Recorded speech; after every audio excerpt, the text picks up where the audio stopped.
A plastic manufacturer has under consideration the proposal of production of high quality plastic glasses.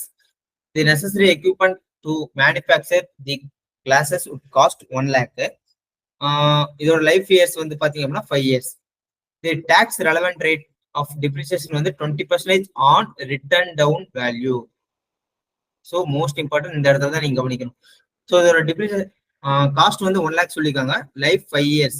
Depreciation rate வந்து 20% on written down value. ஓகேவா? So there is no other stock in this block. ஓகேவா? ஸோ இந்த tax படிக்கிறப்ப நீங்க படிச்சிருப்பீங்க. அங்க வந்து நம்ம மேக்ஸிமம் இந்த அசெட் எல்லாம் கேபிட்டல் கெயின் டாக்ஸ் போடுறப்ப பிளாக் ஆஃப் அசெட்ஸ் அப்படின்னு தான் சொல்லுவோம். ஓகேவா?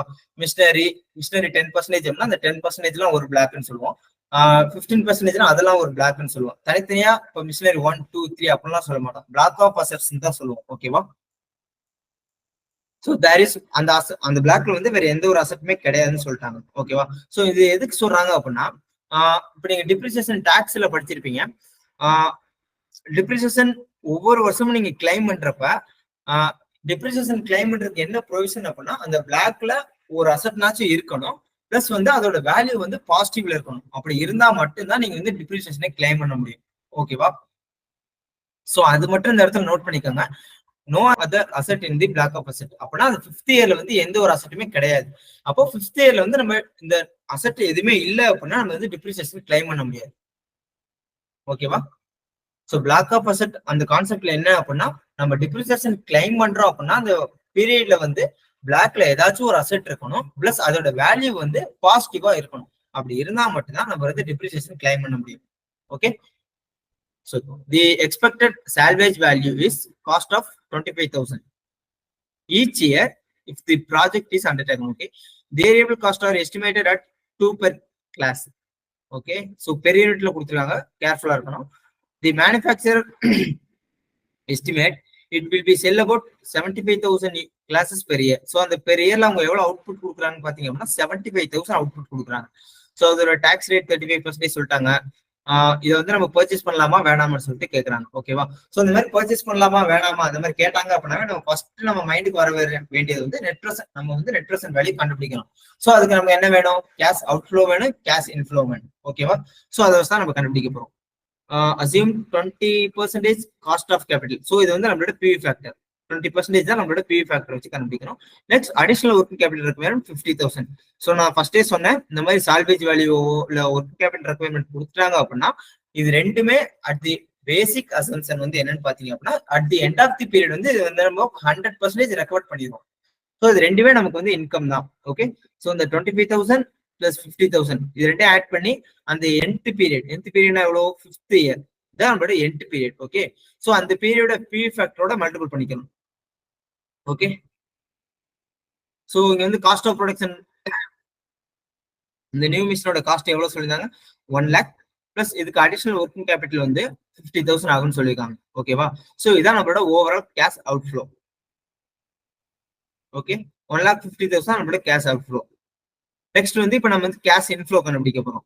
ஸோ சேல்ஸ் வேல்யூ சொல்லியிருந்தாங்க எவ்வளோ? 75,000 வந்து அவுட்புட் சொல்லியிருந்தாங்க. ஒவ்வொரு யூனிட்டையும் வந்து நம்ம வந்து 4க்கு சேல்ஸ் பண்றோம். அப்போ 75,000 into 4 போட்டீங்க அப்படின்னா ஒவ்வொரு வருஷமே நமக்கு எவ்வளவு இன்கம் தெரிஞ்சிடும். ஓகே? இந்த 5 years எப்படி கண்டுபிடிச்சிங்க? எண்ட் ஆஃப் 5th இயர் சொல்லிட்டாங்க. அப்போ ஓவரால் 5 year தான் நம்மளோட லைஃப் இயர். 1, 2, 3, 4, 5. ஓகேவா? ஸோ சேல்ஸ்ல இருந்து நம்ம காஸ்ட்லாம் மைனஸ் பண்ணணும். ஸோ காஸ்ட் வேரியபிள் காஸ்ட் சொல்லியிருந்தாங்களா? At 2 rupee. ஓகே? இப்போ 75,000 into 2 rupee போட்டீங்க அப்படின்னா ஓவரால் வேரியபிள் காஸ்ட் கிடைச்சிரும். நெக்ஸ்ட் வந்து fixed cost. So fixed cost எவ்வளவு சொல்லியிருந்தாங்க?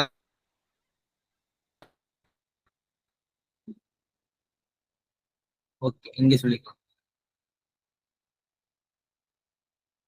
ஒவ்வொரு இயருமே கேஷ் காஸ்ட் வந்து 25,000 வந்து ஈச் இயர் வந்து நம்ம இன்கர் பண்றோம். ஓகேவா? அப்போ எல்லா வருஷத்துக்குமே ஃபிக்ஸ்டு காஸ்ட் வந்து 25,000. கிளியர்? சேல்ஸ்ல இருந்து காஸ்ட் எல்லாம் மைனஸ் பண்றோம். இப்போ வந்து டிப்ரிசியேஷன்ல நமக்கு இந்த சம்லயே ட்விஸ்ட் இருக்கு. ஓகேவா? சோ அது எப்படி கால்குலேட் பண்றது நான் சொல்றேன். சோ ஒரிஜினல் வேல்யூ வந்து எவ்வளவு சொல்லிருந்தாங்க? 1 lakh.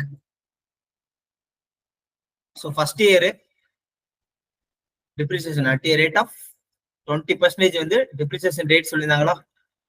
WDV. இதே நம்ம ஸ்ட்ரெயிட் லைன் மெத்தட் அப்படின்னா ஒரு வருஷத்துக்கு முன்னாடி டேரக்டா 20% போட்டோம் அப்படின்னா வேற முடிஞ்சு. பட் இது வந்து as per WDV method. Okay,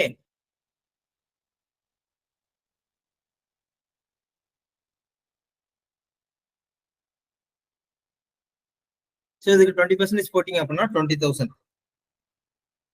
so minus பண்ணீங்க அப்படின்னா 80,000 இருக்குமா? So next second year. Second இயர்ல இதுக்கு 20% அப்படின்னா 16,000 வரும்.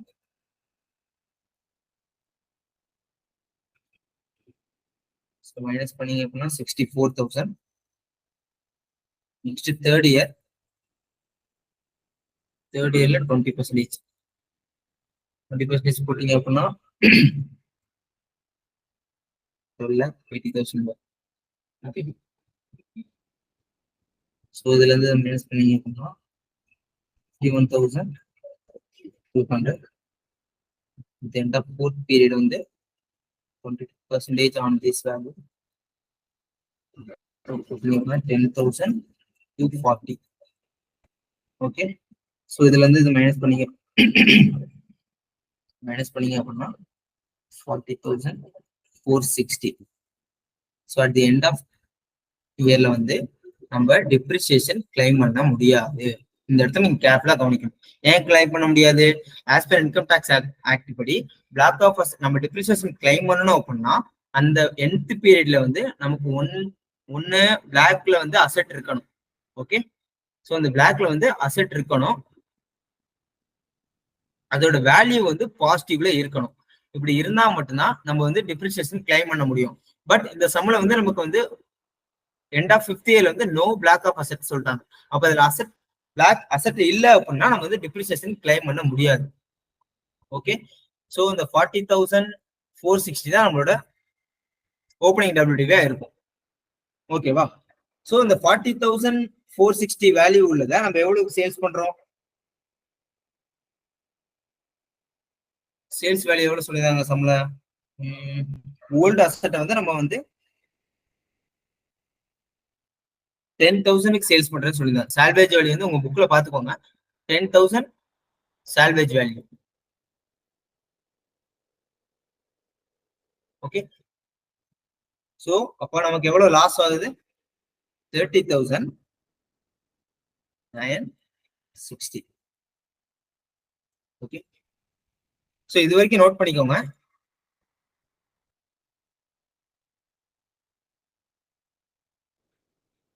ஸோ இப்போ டிப்ரிசியேஷன் எப்படி கண்டுபிடிச்சுன்னு புரிஞ்சா? நம்ம ஒர்க் அவுட் பண்ணதுல பாத்துக்கோங்க. ஃபர்ஸ்ட் இயர் 20,000, அதுக்கப்புறம் 16,000, 1280, 800, 10, 240. ஓகே, ஸோ 5th இயர்ல இருந்து நம்ம டிப்ரிசியேஷன் கிளைம் பண்ண முடியாது.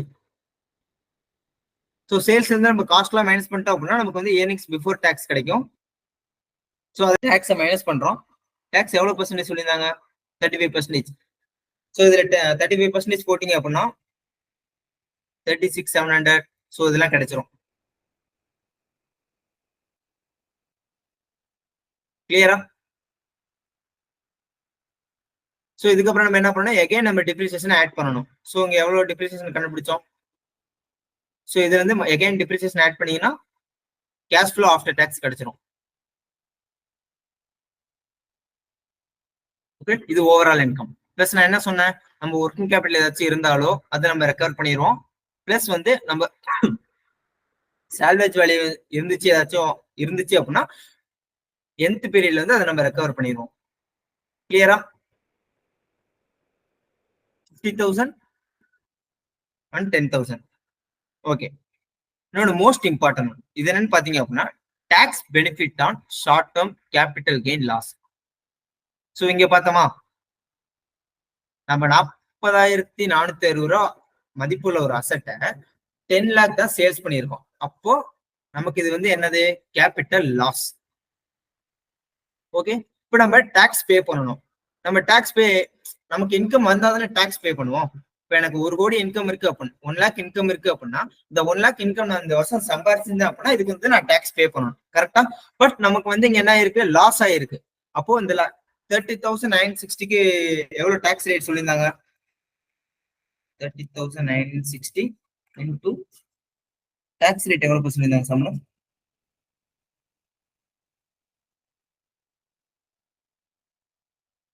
35% வந்து நம்ம டாக்ஸ் கட்டி இருக்கணும், கரெக்டா? பட் நமக்கு வந்து இங்க லாஸ் ஆயிருச்சு. அப்போ இதுக்கு 18% போட்டீங்க அப்படின்னா, சரி 35% போட்டீங்க அப்படின்னா 10,036. இது வந்து நம்ம கட்டாம எஸ்கேப் ஆயிட்டோம், கரெக்டா? இன்கம் வந்துருந்துச்சு அப்படின்னா நம்ம வந்து டாக்ஸ் கட்டி இருக்கணும். பட் நமக்கு இங்க லாஸா வந்ததுனால இந்த 10,836 ரூபாய் நம்ம டாக்ஸ் பெனிஃபிட்ல இருந்து நம்ம எஸ்கேப் ஆகிறோம். அப்போ இதுவும் நமக்கு ஒரு இன்கம் தான், கரெக்டா? நம்ம கட்ட வேண்டிய டாக்ஸை கட்டாம ஆயிட்டோம் லாஸ் வந்தனால. அப்போ அந்த 10,836 நம்மளோட இன்கம் தான். ஓகே, சோ அதான் அந்த 10,836. கிளியர்? இதுவும் நம்ம at the end of the period வந்து நமக்கு இன்கம் தான் ட்ரீட் பண்ணணும். சோ இதுல நீங்க முக்கியமா தெரிஞ்சுக்க வேண்டியது இந்த ரெண்டுமே ரெக்கவர் பண்றது பிளஸ் இந்த கேபிட்டல் லாஸ். எல்லா சமமே இந்த டாக்ஸ் வச்சு அட்ஜஸ்ட்மெண்ட் கொடுத்தாங்க அப்படின்னா நீங்க ரொம்ப கேர்ஃபுல்லா போடணும். கேபிட்டல் பட்ஜெட்டிங்ல இந்த டாக்ஸ் வச்சு அட்ஜஸ்ட்மெண்ட் தான் மோஸ்ட் இம்பார்ட்டன்ட். ஓகேவா? அவ்வளவுதான். சோ நம்ம கேஷ் ஃப்ளோ கண்டுபிடிச்சாச்சு. ஜஸ்ட் அதோட பிவி எவ்வளவு பர்சன்ட் காஸ்ட் ஆஃப் கேபிட்டல் எவ்வளவு சொல்லியிருந்தாங்க? 20%.